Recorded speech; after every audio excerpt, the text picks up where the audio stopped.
وذلك لأن ولاة الأمور قد يسلطون على الناس بسبب ظلم الناس، كما قال الله تعالى: وكذلك نولي بعض الظالمين بعضا بما كانوا يكسبون.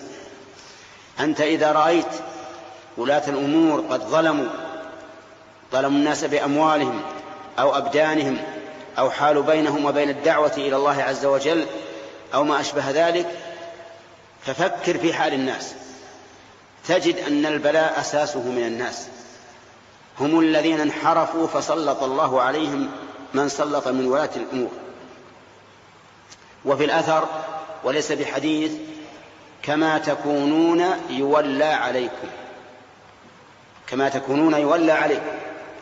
ويذكر أن بعض خلفاء بني أمية، وأظنه عبد الملك بن مروان، جمع وجهاء الناس لما سمع أن الناس يتكلمون في الولاية، جمع الوجهاء وقال لهم: أيها الناس، أتريدون أن نكون لكم كما كان أبو بكر وعمر؟ قالوا: بلى، نريد ذلك. قال: كونوا كالرجال الذين تولى عليهم أبو بكر وعمر لنكون لكم كأبي بكر وعمر. يعني أن الناس على دين ملوكهم، فإذا ظلموا أي ظلم ولاة الأمور للناس فإنه بسبب أعمال الناس.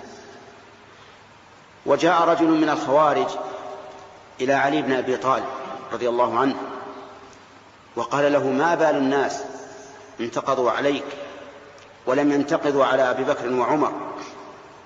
قال: لأن رجال أبي بكر وعمر أنا وأمثالي، ورجالي أنت وأمثالك.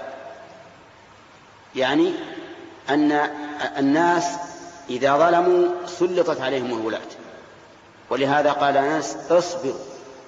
وهذا هو الواجب أن الإنسان يصبر، ولكل كربة فرجة.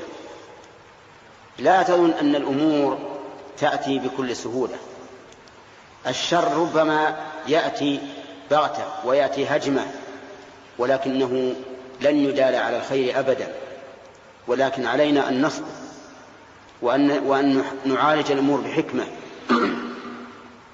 لا نستسلم ولا نتهور، نعالج الأمور بحكمة حتى وصبر وتأني. يا أيها الذين آمنوا اصبروا وصابروا ورابطوا واتقوا الله لعلكم تفلحون. إن كنت تريد الفلاح فهذه أسبابه وهذه طرقه: اصبروا وصابروا ورابطوا واتقوا الله، 4 أشياء لعلكم تفلحون. ابن عثيمين رحمه الله.